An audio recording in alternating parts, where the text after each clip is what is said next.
Hey movie lovers!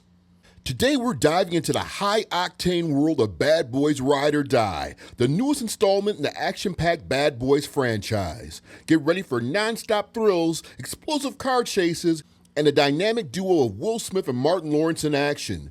Join me as we rev our engine and hit the gas on this adrenaline-fueled ride of a movie. Right here on Troy Hill Talks.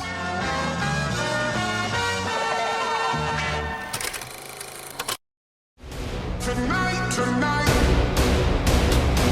Boys, if you're seeing this, I'm probably dead. Whoever gave the order to kill me is in the department. They're coming after you next.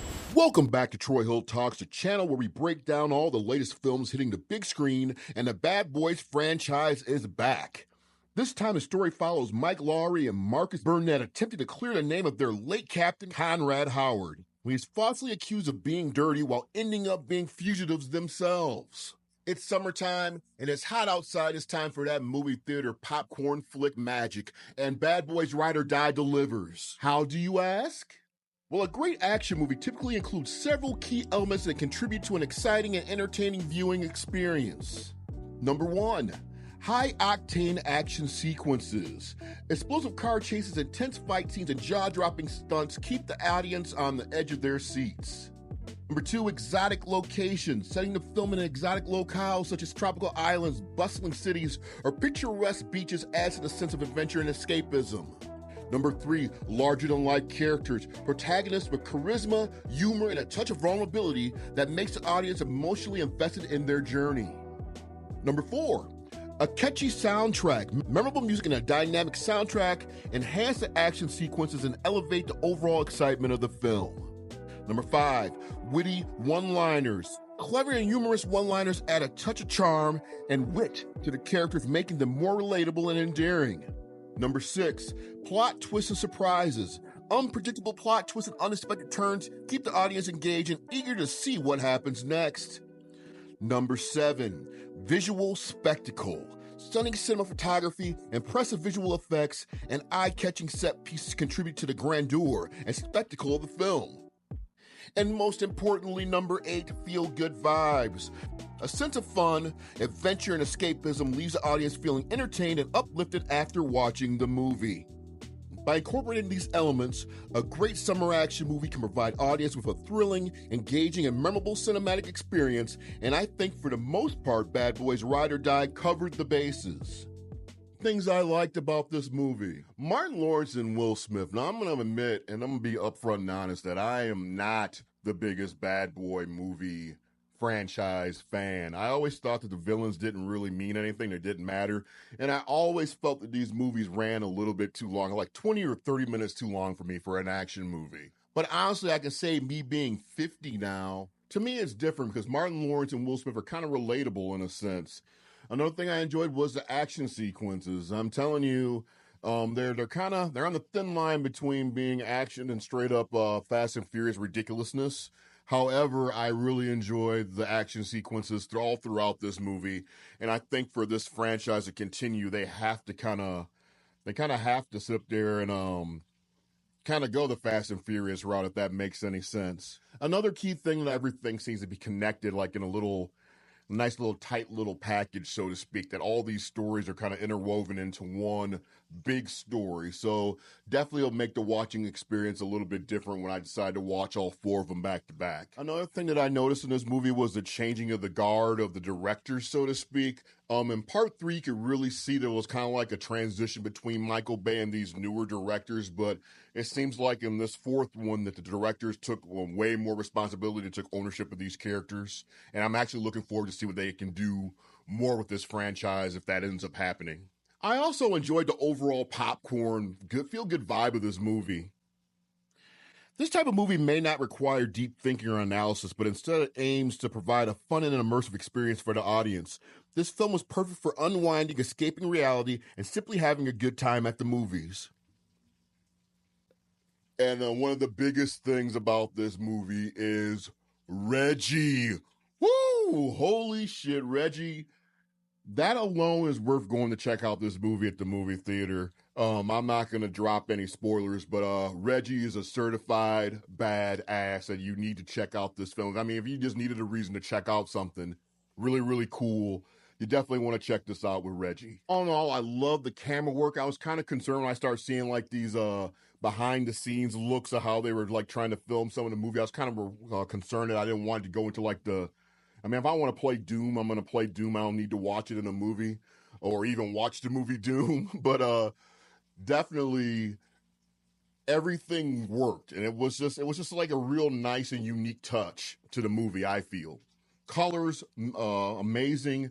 And of course, in the backdrop of Miami, how could it get any better? Never been to Miami, but shit, I want to go after seeing all these damn movies about Miami. Even like murder movie or like Dexter and stuff. I want to go to Miami just because of Dexter. Is that weird?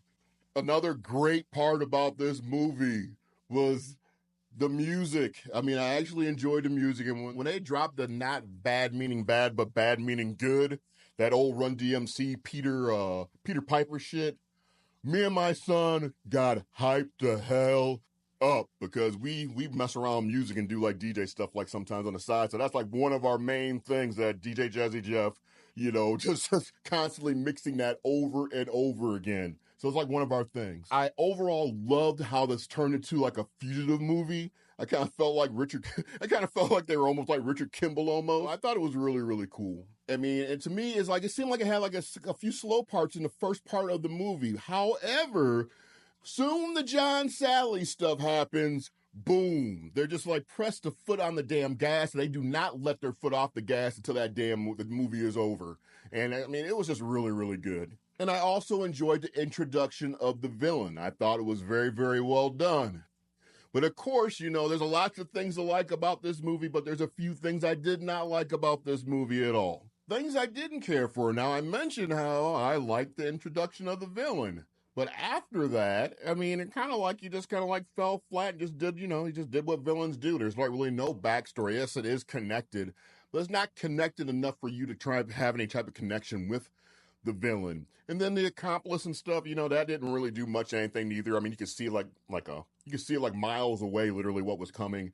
And wasn't that Mr. Fantastic?